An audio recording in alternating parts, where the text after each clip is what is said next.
Hey! Good morning! Good morning mga kapwa ko, soberanong mamayang Pilipino. Lalo't higit sa aking mga kahanay, sa hanay ng 99.9% mga itsapuirang Pilipino. Umpisa na po natin ang paglalakbay. Tara na maglakbay patungo sa kalayaan, sa ating pong pinakamimithing kalayaan na magkapagdudulot sa atin ng pangarap Pinoy, pangarap lahing kayumanggi, makatarungan at makataong lipunan.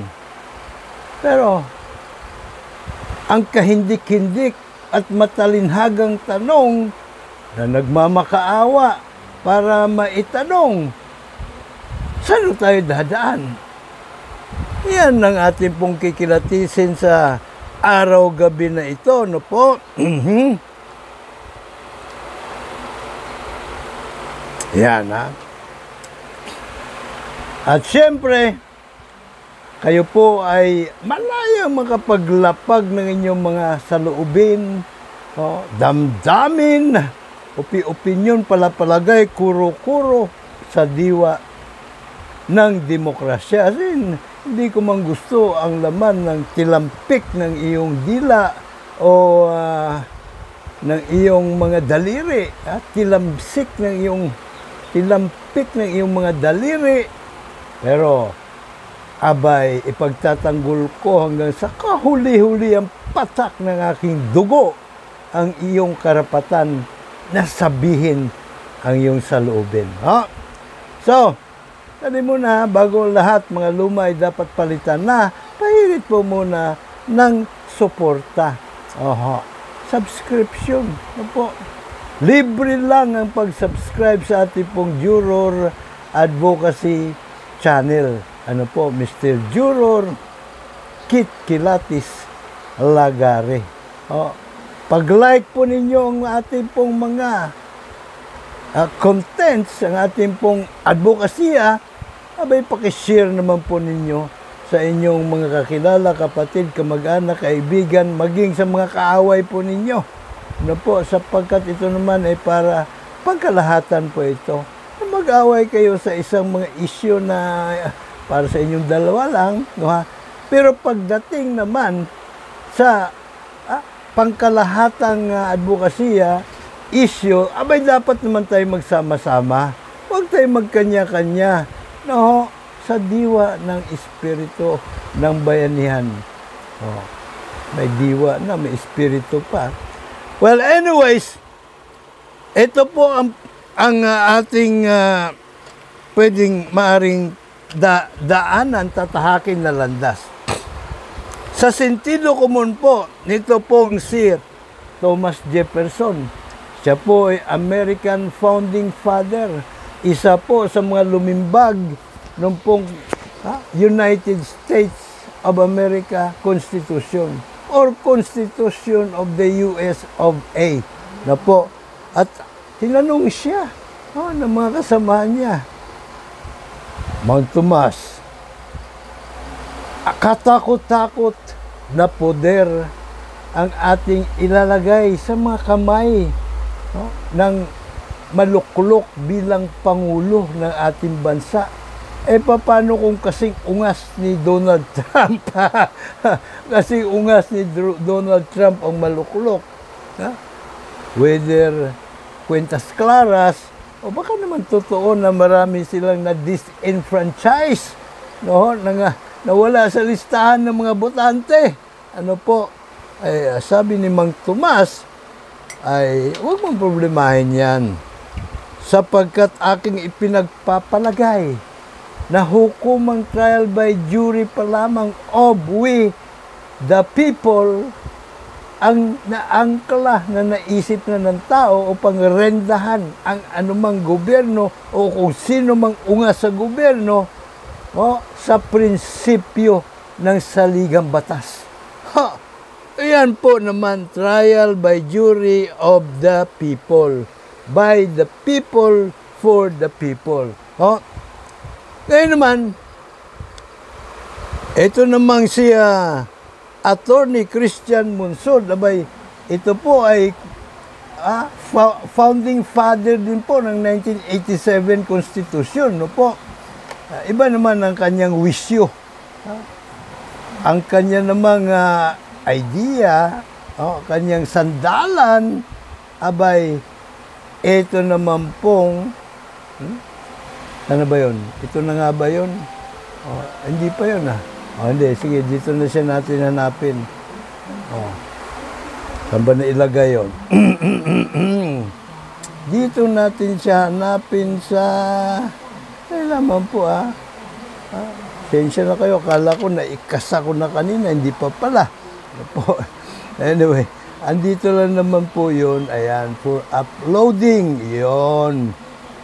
Ayan, so hindi tayo masyadong nahirapang hanapin siya. Okay, sige. So here we go. Yan na nga ba? Ayan na nga ba Ayan na siya. Dali lang Dali lang at magpapasalamat po muna tayo kay Manong Ted at kay DJ Chacha sapagkat hiniram po muna natin itong bahagi ng kanila pong programa. No po, ang kanilang guest nga ni-interview ay ito pong 1986 Constitutional Commissioner. Ano po? Attorney Christian Monsod at naging chairman din po siya ng COMELEC. Ready na po ba tayo? Sige, pisa na po natin ang kanyang sentido común ni Christian Monsod. Yes, because that's in our constitution. In order for us, we had, in 1987, we had just restored democracy to our country. Dala first things first, no? Yung sinasabi niyang, we have just restored democracy in our country. Hindi po totoo yun. Pambira, Kasi, ang epitome po ng democracy, which is government of the people, by the people, for the people, is the right of the people to a trial by jury. May kalasag, may tabak, ni Lapu-Lapu o ni Andres Bonifacio o sword of Damocles ang mga mamayan para panagutin ang mga iniluklok nila sa pwesto na ungas. Hanggat wala ho tayong karapatan sa trial by jury po, huwag kayo maniniwala dyan na may demokrasya na po. Kailanman di pa nagkaroon ng demokrasya sa ating bansa. Ipagpatuloy mo. Attorney Monsod. And we wanted as a principle that it should be a participatory democracy. And for this purpose, that there must be an we are anti-dynasty, and we left it to Congress to define a dynasty. You know why? Because at the time, we were discussing this. Sabi namin, well, we have a starting democracy now. And maybe 10, 15, 20, 25 years from now, we already have a real democracy, participatory. And we may not need to disqualify people by reason of the fourth degree, let's say, of dynasty. Ang bira, Lali mo na, hold it. Participatory democracy. Ang sinasabi niya, participatory. At sabi niya, real democracy. Baka 25 years from now, yung mga usapan daw nila noon, ay magkaroon na tayo ng real democracy. Pambira, Now, talking of participatory, ano ba yung participatory democracy? Unang-una, lahat ho ng bona fide na Pilipino ay pwedeng tumakbo sa anumang halal na pwesto.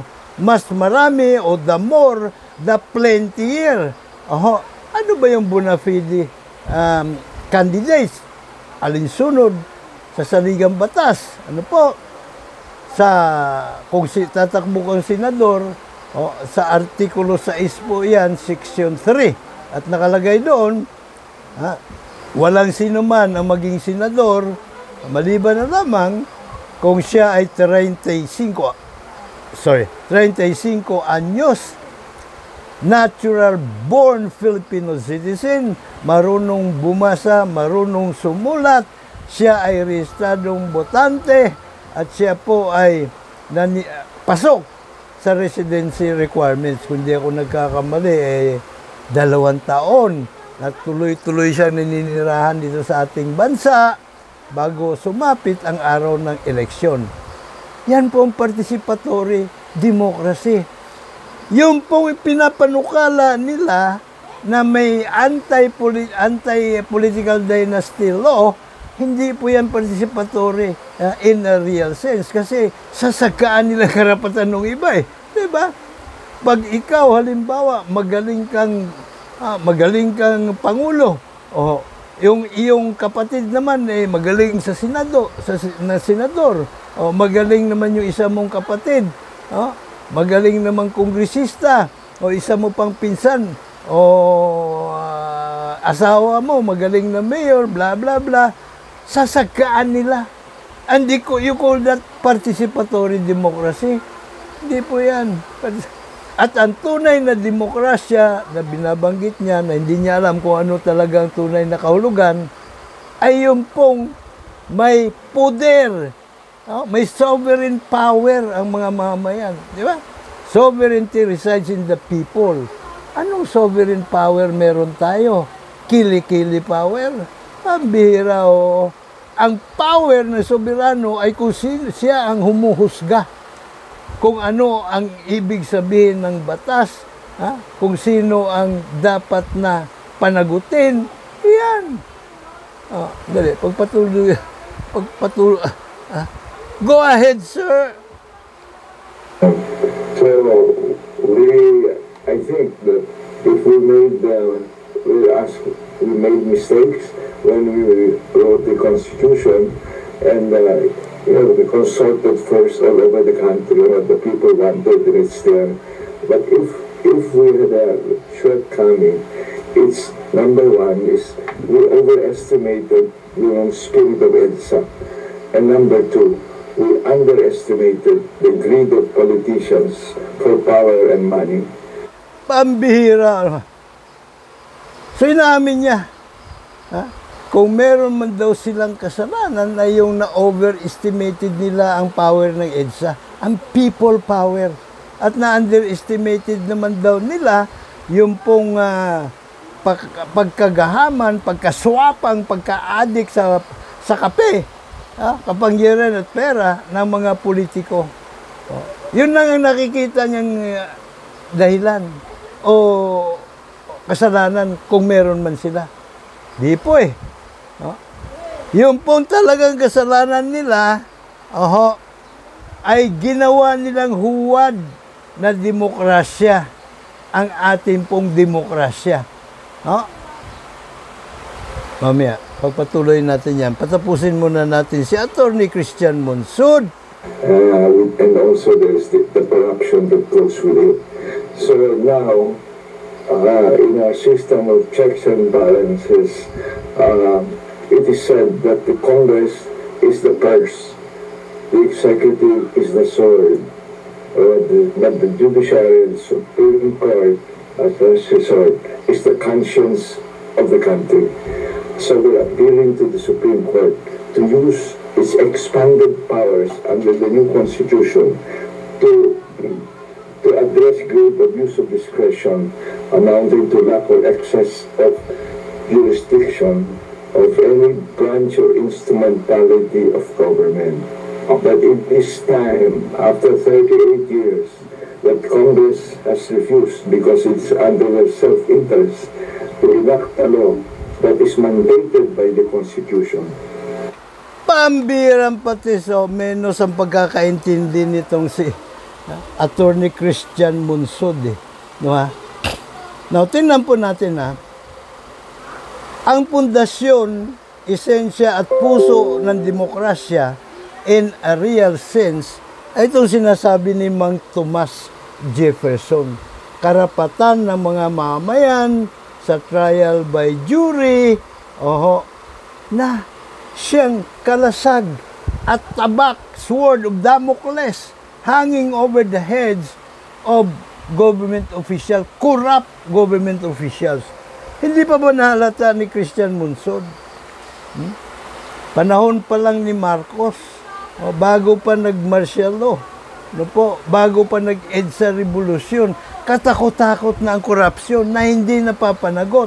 Dahil ang hukuman, imbis na hawak ng mga mamayan ang kalasag at tabak laban sa mga masasamang espiritu sa gobyerno, ito po mga abusado, traidor, kawatan, mamamatay tao tulad ni Digonggong, hawak ng mga abusado, ng mga traidor, ng mga kawatan, at ng mga mamamatay tao sa gobyerno, ang kalasag at tabak. At yun ginagamit nila ang kalasag at tabak laban sa mga mamayan. Diba?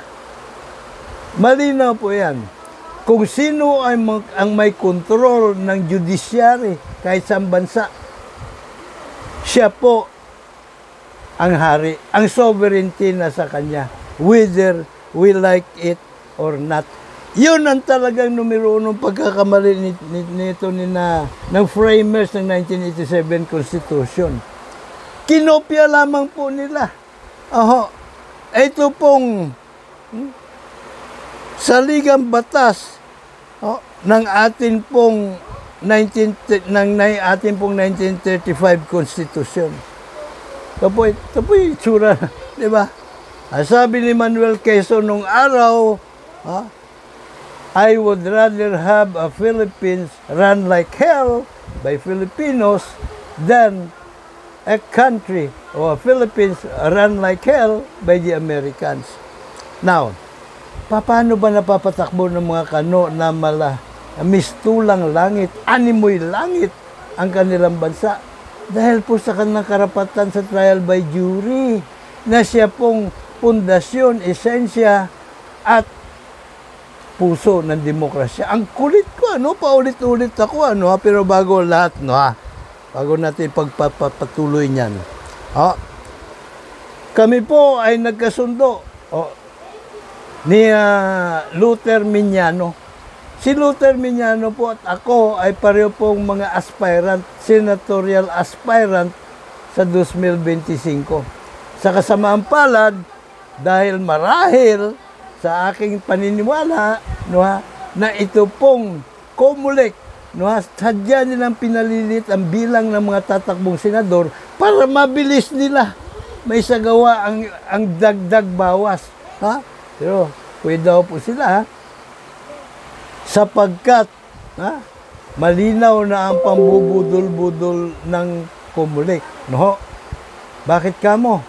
Abay, yung pong batas, RA 9369, Section 31, hybrid election law po yun. Kaya pala hindi gumagalaw doon sa opisina sa komite ni Amy Marcos ang hybrid election proposal bill, dahil meron na pala. Nulit ko, RA 9369, Section 31, manner of counting. Palagay doon, dapat manually babasahin ng chairman ng Board of Election Inspector ang mga balota at itatali naman noong poll clerk na BEI din at yung third member ng BEI. So manual. Although, kung gusto nilang gumamit halimbawa ng imbis na tally board, gumamit sila ng mga flat screen TV na malalaki, tapos scanner, para hindi na hindi na mahirapan na tumingkayad yung mga watchers at yung yung publiko. na naroon. No, ha? Walang pagka-problema. Tapos yung transmission ng election returns, yun ang electronic na. Para maiwasan na yung dayaan paglanding doon sa munisipyo at sa syudad at lalong-lalo na sa mga kapitolyo. Oho. Diba? Hello, Garci. Well, anyway, kayo po ay lubos kong malugod naming inaanyayahan na dumalo doon sa debate namin ni Luther Miñano, no ha? Pareho po kaming senatorial aspirant na init sa puwera ng COMELEC, no? Sa debate ala Plaza Miranda po ito sa Quezon City Memorial Circle, no po? So pagka ikaw ay halimbawa nakatayo doon sa may Quezon City Hall, nakaharap ka doon sa monumento ni Manuel L. Quezon, dito po sa gawing kaliwa mo. Itong parking na ito na may mga puno, maraming puno po riyan. So presko po ang panahon diyan sa ilalim ng puno na yan, no? So kita-kits po tayo doon, ha? At ang aming pong pagdidebatehan, paano tutuldukan ng korupsyon. Okay?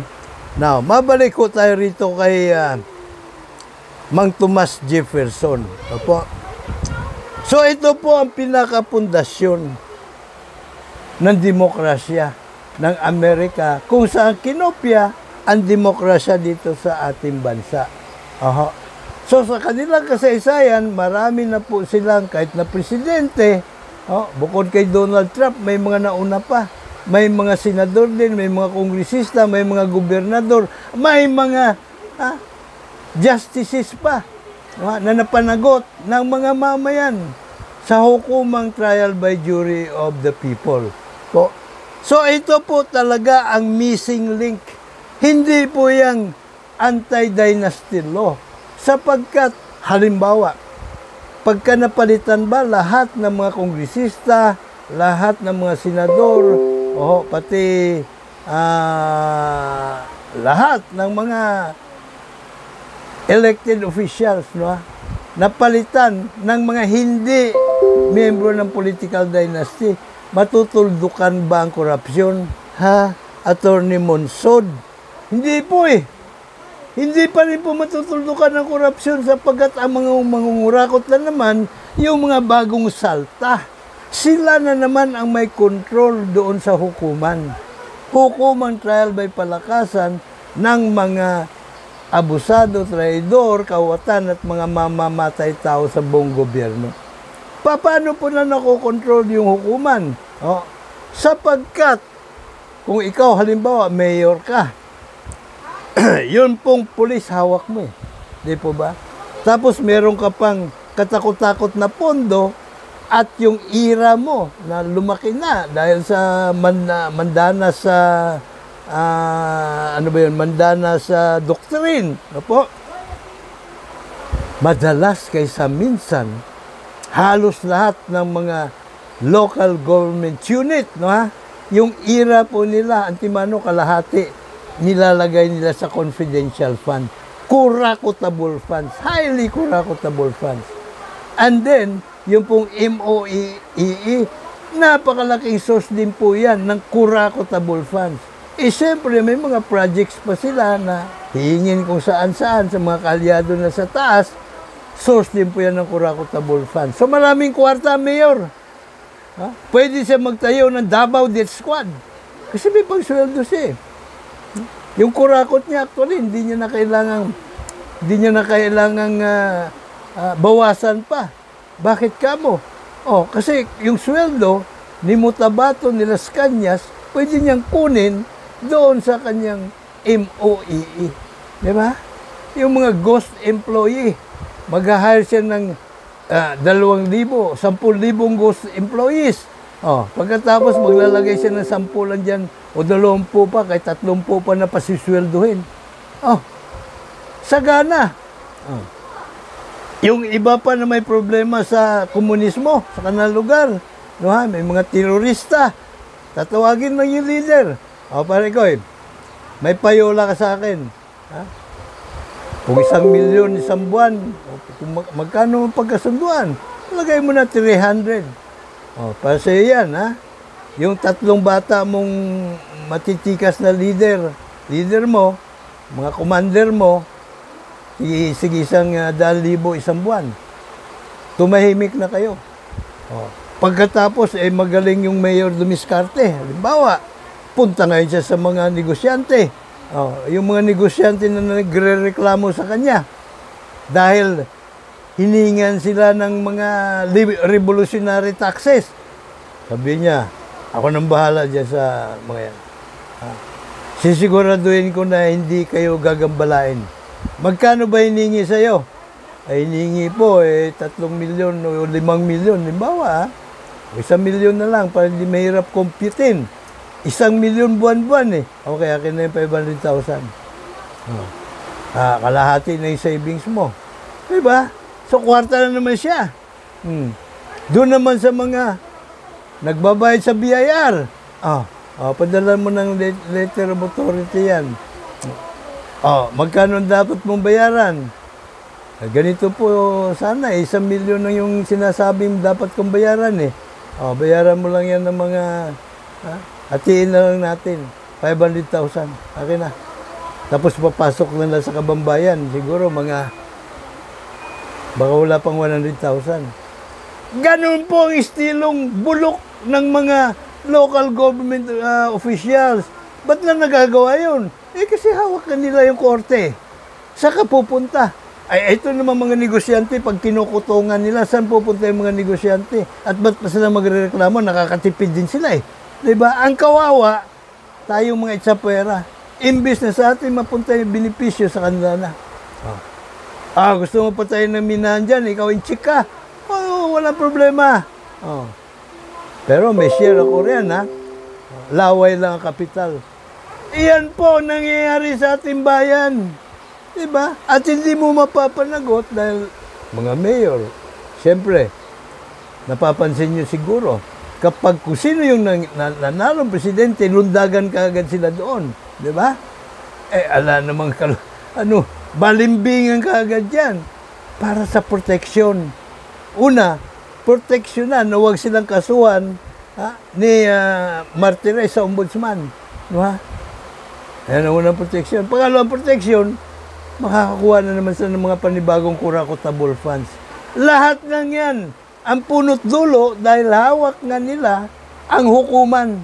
Sila may hawak ng tabak at kalasag at tabak na dapat ay hawak ng mga mamayan laban sa mga abusado, traidor, kawatan at mamamatay tao sa gobyerno.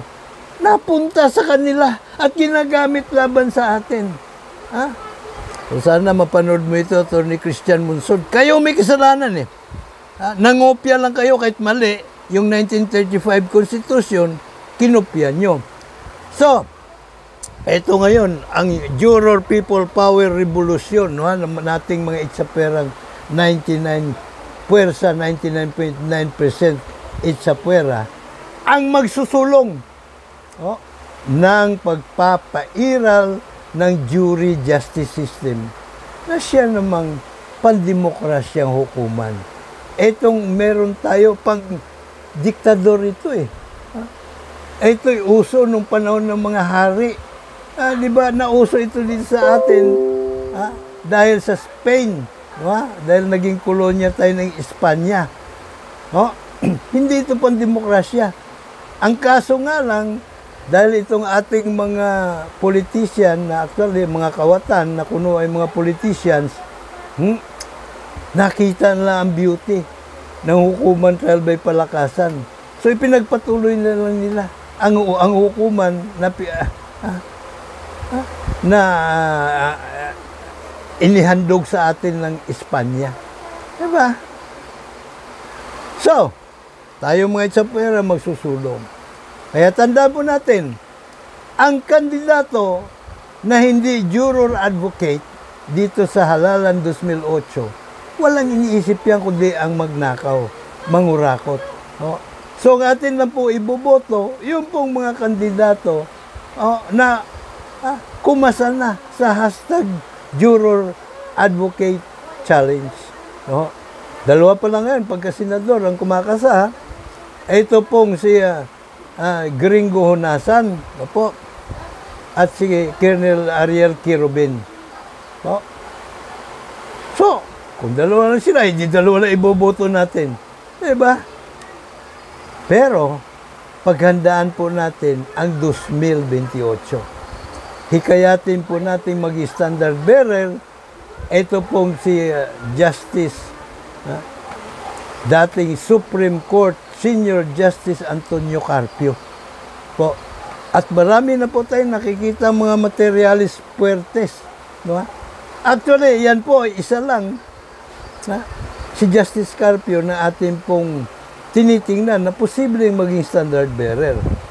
Pero dadaanin natin sa demokratikong proseso ang pagpili ng magiging Pangulo. No? Ang nakikita natin so far, nandyan si, of course, Justice Carpio, no? Gringo Honasan, pwede din yan, Ariel Kirubin, no, sana, pumasa din sa Juror Advocacy Challenge natin, ito pong sina Heidi Investigadora Mendoza at si Senadora Leila de Lima. No? Kasi ito, talagang biktima ito ng hukuman trial by palakasan. 7 taon na pinakulong. Naandyan si Mayor Magalong. Materialis din yan para sa 2028 halalan. No po.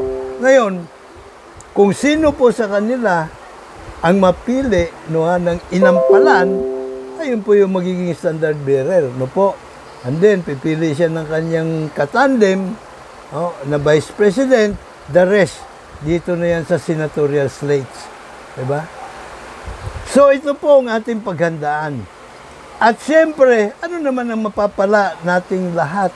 Kung hindi ka man tatakbo, wala kang kakayahan tumakbo, abay siyempre, maraming posisyon sa gobyerno na po pwede alinsunod sa abot ng iyong kakayanan. Kung saan ka angkop, ay po pwede naman pong doon ka mapunta. Diba? Lagyan natin ng mga matitinong tao ang ating pamahalaan. Lagyan natin ng mga talagang patriotiko. No po? Na mga tao. At siyempre, kapag jury justice system na po umiiral, sa ayaw natin sa gusto, obligado po tayong magpakatilo. Diba? Mag-force to good po tayo. No po? Kaya hindi na po natin huwag na po natin masyadong problemahin yung mga ganyang bagay-bagay. Ano po? Patugtugin nga natin ito. Hindi na pala ito. Tapos na pala ito. Yan lamang ito. Ano ba yun? Tama, no ha? Ay, wala pala dyan. Hindi, gusto ko lang bigyang diin, kung gaano kaswabe,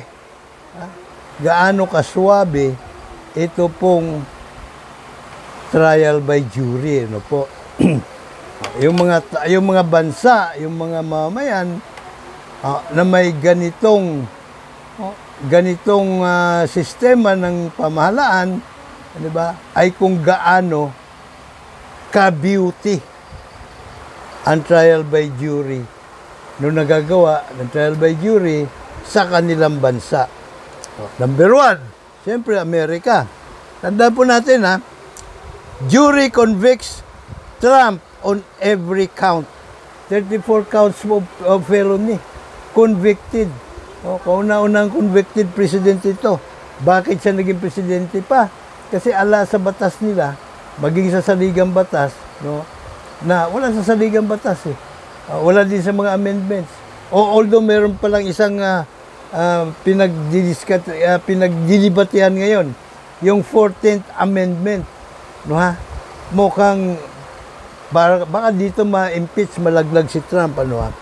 Pero ang punto rito, pagka may uso sa bansa ang trial by jury, may kalasag at tabak ang mga soberanong mga mamayan laban sa mga abusado, mga traidor, kawatan, mamamatay tao sa gobyerno.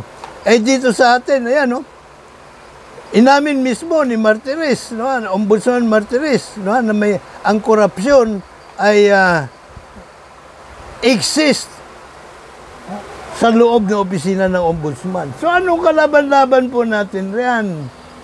Di ba? Inaamin na eh. Sa madaling salita, yung pong kalasag at tabak na dapat ay hawak ng mga mamayan, abay napunta doon sa mga kawatan, sa mga abusado, traidor, kawatan at mamamatay tao sa buong gobyerno. Ay, wala kalaban-laban ng mga mamayan. Di ba? O, dito sa South Korea.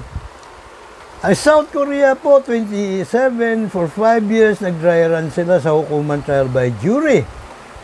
Pagkatapos noon, noong 2012, full blast na po sila. So marami sila, halos kalahati nung nabubuhay ng mga presidente, nakakulong dahil sa korupsyon. Oh, hindi lang mga presidente na kukulong, pati yung mga malalaking kumpanya na nakikipagsabuatan sa kanila para magkakwarta, katulad ng Hyundai at iba pa. Tatlong kumpanya, malalaki yan, di ba? Kulong din ng mga opisyalis nila. Ito si John, si Park, John He, ano po, ang dating pangulo nila. Anak din po ito ng dating diktador. Pambirang patiso. O, dito naman, si Rafael Huito ito saka si Thomas Kwok, found guilty of bribery in Hong Kong's biggest graft scandal. Magtataka kayo. Ang Hong Kongers po may karapatan sa trial by jury 1843 pa. O nung sila ay colony ng British.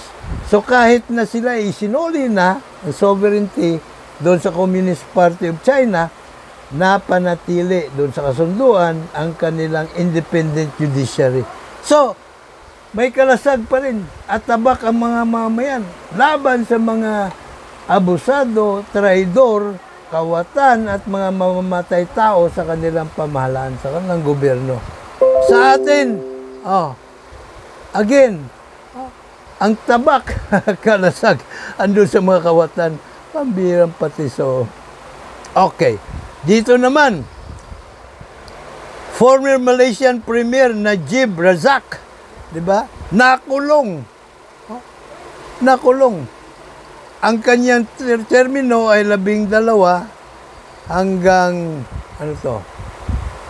Nahati lang, yung 12 pagkakulong niya, hinati na lang, ginawang 6 years na lang na pagkakulong. Bakit kamo? Dahil may hawak ding kalasag at tabak ang mga Malaysian laban sa mga abusado traidor, kawatan at mamamatay tao sa kanilang gobyerno. Bagaman, hindi na po ngayon uso ang hukuman trial by jury doon po sa Malaysia, pero yung mga precedents po nila, doon pa rin nila hinuhugot sa mga precedents o jurisprudence nung sila ay nasa hukuman trial by jury pa. Diba? O kaya napapanagot din nila. Kaya naman, meron pa ba? Meron pa. Sino naman ito? Wala na. Balik tayo kay Mang Tomas Jefferson. No po. Kaya nagagawa ni Digong na ibenta tayo kay Xi Jinping dahil di siya napapanagot eh. Hawak niya husgado eh. Hinamon pa nga niya yung Korte Suprema. Sige, kontrahin niyo yung aking mga... kontrahin niyo ako, kalabanin niyo ako, tingnan ko kung may magpapatupad ng inyong utos. Bakit? May militar ba kayo? May pulis ba kayo? Wala, di ba? May NBI ba kayo? Wala, di ba? Kasi siya ang commander-in-chief eh. Pero, pag jury justice system din na uso, hindi na uso yan, hindi na magiging uso yan. Sapagkat yung pong mga pulis at militar, hindi na po niya maaring gawa ng kabulastugan. Sapagkat po proteksyonan na po ng mga grand jurors at trial jurors ang mga pulis at sundalo. Mapapanagot na siya. Subject to the law na ang ungas na ito. So malinaw po tayo, ha? ang ating pong landas na lalakbayin patungo sa ating journey, paglalakbay, patungo po sa kalayaan, ilalim ng diwa ng demokrasya, pagkat wala namang kalayaan sa diktadurya, di ba? Ay itong hukuman trial by jury. Ito po ang unang hakbang patungo sa kalayaan. Itong mga anti-dynasty law, kusang mga mamamatay ang mga dinastiya Pag wala na sila makukurakot, saan pa sila? Di ba? Huhugot ng lakas. Wala na. Di ba? Yan federalismo na isinusulong ng iba naman, pambirang patisong. Pag kinuha mo, unang-una, meron na tayong local government code. So may autonomiya na itong mga local government units. Ano ha? Ngayon, pagka yung pondo naman, kinuha mo sa national government, nilagay mo doon sa local government units, ano mangyayari? Ang magnanakaw naman, yung mga taga-lokal na pamahalaan, diba, officials, no? At ganun din, hindi mo rin sila mapapanagot dahil sa hukuman trial by palakasan. Diba? Pero kung hukuman trial by jury ng uso, ay, walang ka problema yan. Kahit saan mo ibalandra yung pondo. No? At saka hindi totoo yung sinasabi nila na pag federal, ang gobyerno maganda. Hindi totoo yan. Bakit ka mo? Russia, federal din gobyerno Federal din. Ang Russia. Ano nangyari sa mga mamayan doon? Gutom. Nga. Si Putin lang ang butangin naghahari-harian doon. Pambirang patiso. Dahil lang, may hinahanap ako ito pala siya. So paano? Tayo po ay maghiwa-hiwalay po muna, no po? At siyempre, muli, paalala, dapat lang, juror ka. Juror tayo. Sapagkat kung juror tayo, palakasan sa hukuman, hindi na uso. Mga salot na kurakot sa buong gobyerno, mabilis mabubuko, mabilis makakalabuso. Kung juror tayo, lahat tayong mga itsapwerang mamayang Pilipino, ligtas at mga milyonaryo. Hanggang dito po muna ang ating palatuntunan. May God bless us all. May God bless Philippines.